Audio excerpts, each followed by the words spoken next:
Albert Einstein famously remarked in a conversation with Werner Heisenberg, he said, you know, in the West we've built a beautiful ship and in it has all the comforts.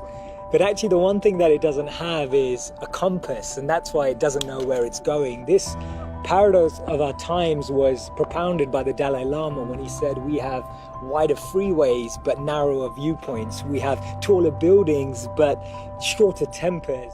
Will Smith said that we spend money we haven't earned on things we don't need to impress people we don't like.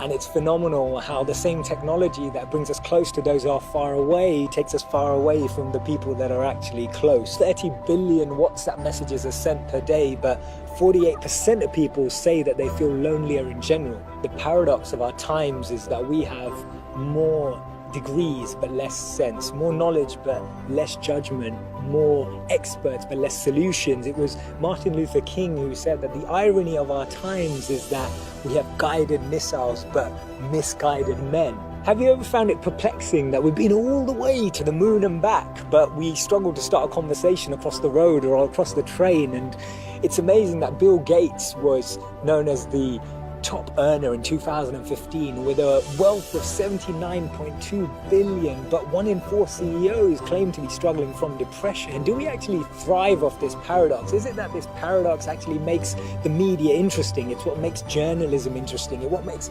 politics interesting. It's what makes television interesting. Is this paradox actually what we feed off and what we live off and what we talk about and discuss in our circles?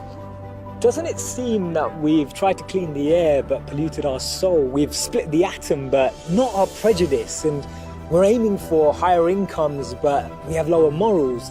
So I'm hearing you ask, how do we bring a change? How do we dissect this paradox that exists in our lives? And it starts by us, each of us, pressing pause, pressing reset, and then pressing play again, taking a moment to become more conscious, taking a moment to become more aware, taking a moment to really reflect on the consequence, the implications of a misplaced word, of an unnecessary argument that we all know we didn't need to have, or to speak to someone just slightly differently, in a different tone, in a different voice, in a different empathy, with a different perspective, just to really connect with people on a different level.